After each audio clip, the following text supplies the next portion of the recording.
Karena sifat-sifat yang ada di diri kita ini, mohon maaf, bercampur dengan sifat kebinatangan. Sifat-sifat yang ada pada diri kita sebagai manusia biasa, itu bercampur aduk dengan apa yang menjadi sifat binatang.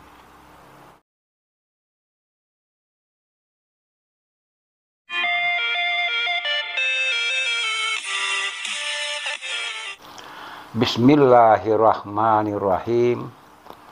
Assalamualaikum warahmatullahi wabarakatuh. Salam sejahtera bagi seluruh alam. Pada kesempatan kali ini, seperti biasa, saya akan membahas tentang Satrio Piningit.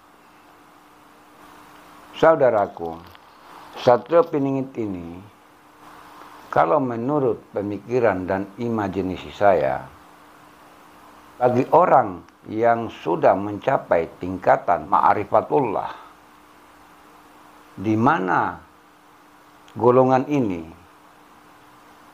sudah tidak ada lagi penghalang bagi mereka di dalam melihat sesuatu yang tidak bisa dilihat oleh orang lain.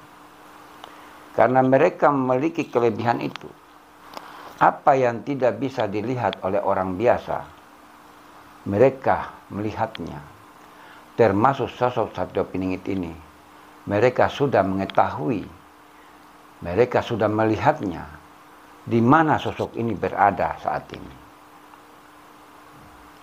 Namun bagi saya, sekalipun mereka sudah melihatnya, mereka sudah mengetahui keberadaannya, mereka tidak akan mungkin menyampaikan itu kepada orang banyak. Mereka tidak akan bisa menyampaikan itu, saudaraku.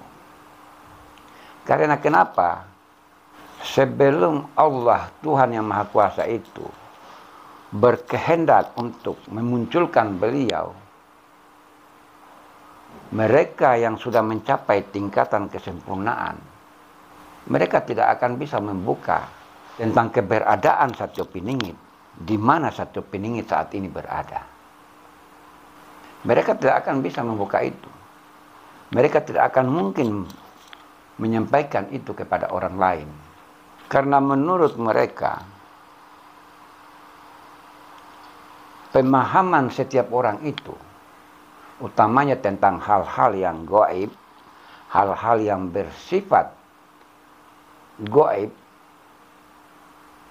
itu tidak semuanya orang bisa memahami atau bisa sampai ke sana. Tidak semua orang, saudaraku. Hanya sebahagian orang saja yang bisa masuk di tingkatan ini. Yaitu orang-orang yang sudah terpilih, yang diberi hidayah, yang diberi petunjuk, sehingga bisa masuk di tingkatan ini. Tidak pandang bulu, orang miskin, orang susah, orang kaya, siapapun, kalau Allah sudah berkehendak, tidak ada yang tidak mungkin. Itu bisa terjadi kepada siapa yang bersungguh-sungguh untuk mencari jati dirinya dan untuk mengenal Tuhannya. Seperti itu, saudaraku. Mereka sebenarnya sudah mengetahui di mana Satrio Piningit saat ini berada. Jadi sebenarnya tanda-tanda alam atau fenomena alam yang terjadi di Nusantara maupun di belahan bumi yang lain di dunia ini, itu menunjukkan bahwa sebagai kode alam, pesan dari alam semesta, bahwa manusia yang berhati suci, yang berhati mulia, telah ada di muka bumi, saudaraku. Maka alam semesta ini memberikan kode dan isyarat dengan adanya bencana-bencana itu. Kalau menurut saya secara pribadi, bencana-bencana ini mengandung isyarat. Bagi saya secara pribadi seperti itu.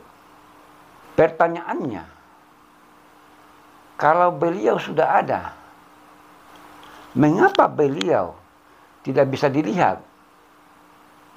Begini saudaraku, kalau menurut saya, keberadaan beliau ini kan masih menjadi rahasia Allah. Masih menjadi rahasia. Namun, bagi orang yang seperti saya katakan tadi, mereka itu tidak lagi penghalang saudaraku. Mereka sudah tahu. Mereka sudah melihatnya. Satrio Piningit ini sudah ada. Sudah ada beliau sebenarnya di zaman ini. Beliau sudah berbau di tengah-tengah masyarakat. Karena tanda-tanda yang menunjukkan bahwa beliau itu sudah ada. Bencana alam, gempa bumi, banjir bandang, apalagi kekacauan politik. Ini menunjukkan bahwa beliau sebenarnya sudah ada. Kalau menurut saya secara pribadi, Satrio Piningit itu sudah ada. Namun beliau bila belum mendapat petunjuk dan perintah dari Allah Tuhan semesta alam, beliau tidak akan mengaku. Beliau tidak akan bisa mengakui dirinya di depan orang banyak. Itu tidak mungkin. Karena setiap apa yang beliau lakukan, itu selalu berdasarkan petunjuk dan hidayah. Karena beliau ini adalah manusia yang betul-betul menjadi pilihannya. Bukan seperti kita-kita ini. Sifat kita masih dipengaruhi oleh sifat supaya bisa dikenal orang lain, suka pamer. Kita selalu menikmati itu sebagai bagian daripada kesenangan duniawi. Namun bagi beliau, Sang Satrio Piningit, yang memang sudah dipilih, dipersiapkan untuk bisa membawa perubahan di muka bumi ini, bukan seperti itu sifat beliau. Maka beliau ini disebut manusia yang berbeda dengan orang kebanyakan. Sebagian daripada sifat-sifat itu yang tidak ada pada diri beliau, yaitu sifat pamer, ingin dikenal, mencari popularitas. Sifat-sifat ini tidak ada pada diri beliau, karena beliau adalah sang pilihan yang sejati. Satrio Piningit yang sesungguhnya. Bukan, mohon maaf, bukan Satrio Piningit yang istilahnya hanya sekedar mencari nama, mencari muka, mencari popularitas, kemudian membentuk suatu pengikut. Bukan seperti itu. Kalau menurut saya, Satrio Piningit yang sejati bukan seperti itu. Beliau bergerak, bertindak, bersikap berdasarkan hidayah, petunjuk dan hidayah dari Allah, Tuhan semesta alam. Karena hanya beliau yang bisa mengenal, yang bisa mengetahui jati diri Tuhan semesta alam itu. Mohon maaf, kalau kita manusia biasa, kita tidak bisa sampai kepada tingkatan itu. Karena tingkatan ini tingkatan yang khusus, tingkatan yang bisa ditempuh oleh orang-orang pilihan, seperti para nabi dan para rasul, maupun orang-orang yang sudah tercerahkan. Hanya mereka yang bisa masuk di tingkatan ini. Maka itu, mereka-mereka yang sudah mencapai tingkatan atau yang berada di golongan ini, bila kita memiliki sifat-sifat duniawi yang seakan-akan semua perbuatan yang kita lakukan itu bisa menimbulkan kesenangan-kesenangan di dalam diri kita, itu bagi mereka bukan seperti itu. Mereka menganggap itu, apa yang kita rasakan itu adalah sesuatu yang nilainya sangat rendah di mata Allah, Tuhan semesta alam. Karena sifat-sifat yang ada di diri kita ini, mohon maaf, bercampur dengan sifat kebinatangan. Sekali lagi, saya mohon maaf.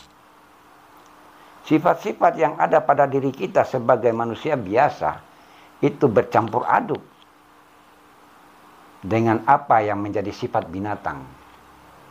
Mohon maaf sekali lagi. Maka itu kita orang biasa tidak diperbolehkan untuk masuk ke sana. Dan bila ini dipaksakan, saya tidak bisa bayangkan apa yang akan terjadi bila sifat-sifat ini belum bisa dihilangkan, kemudian dipakai, kemudian dibawa untuk bisa menuju ke jalan atau tingkatan itu. Saya tidak bisa bayangkan apa yang akan dialami nanti kepada orang-orang yang masih memiliki sifat itu bila mau menuju ke tingkatan perjalanan orang-orang yang terpilih. Sebab perjalanan ini, perjalanan menuju ke tingkatan yang sering kita sebut tingkatan ma'rifatullah. Di tingkatan ini tingkatan barangkali kalau menurut pemikiran dan imajinasi saya, ini tingkatan wilayah ketuhanan. Sudah berada di wilayah ketuhanan, bukan wilayah dunia.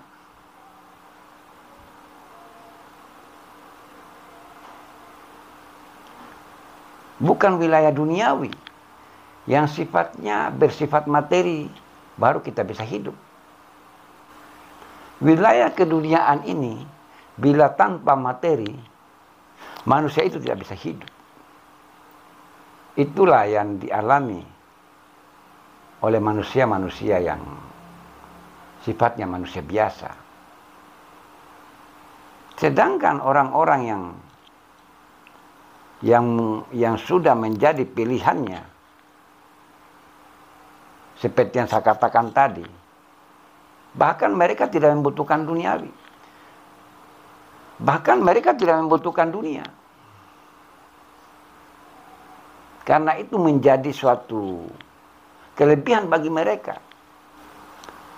Memang, kalau kita berpikir secara akal sehat, secara logika, tidak mungkin orang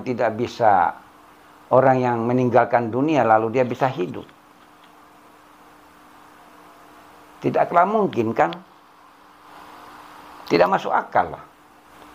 Namun jangan salah, kemahaperkasaan Allah, kemahakuasaan dan kemahabesarannya itu, jangankan hanya masalah urusan dunia saja yang menjadi permasalahan bagi mereka orang-orang perjalanan yang menuju ke tingkatan yang saya katakan itu. Alam semesta Allah, Tuhan semesta alam, tidak sulit bagi dirinya diciptakan. Apalagi hanya masalah urusan dunia.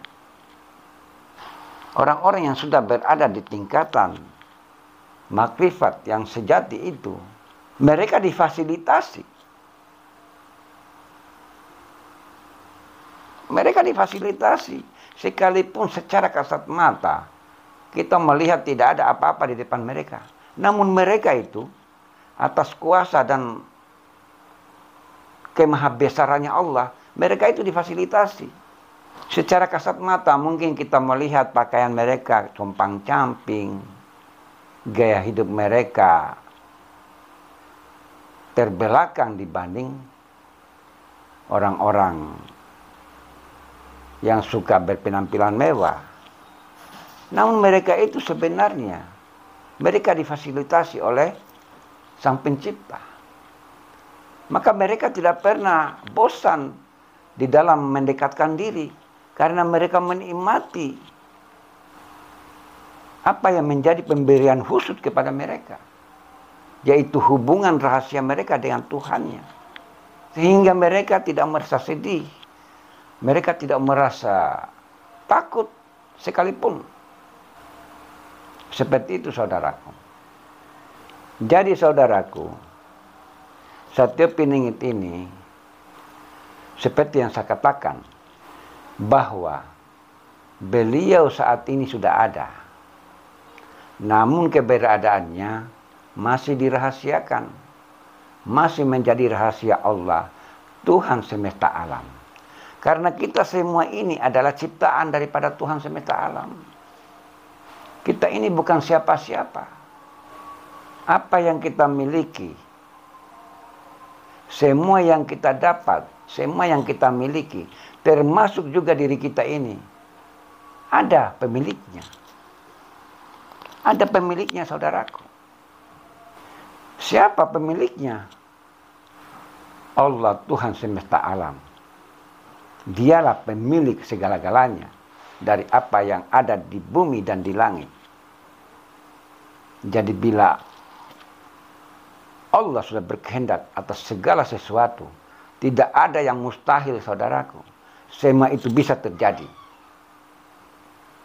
Ini tidak bisa dinalarkan, saudaraku. Tidak bisa dilogikakan ini proses ini.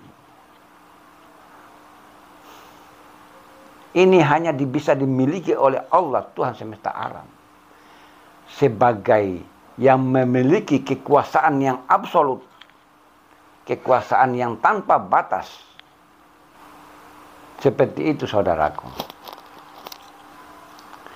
Kiranya apa yang saya sampaikan bisa diambil manfaat dari pembahasan ini.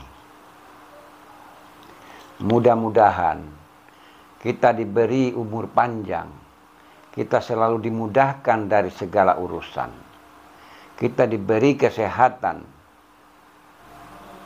Demikian, bila bermanfaat disimpan, dan bila tidak, lupakan. Karena kebenaran yang hakiki itu hanya milik Allah, Tuhan yang Maha Kuasa semata. Sekian, wassalamualaikum warahmatullahi wabarakatuh.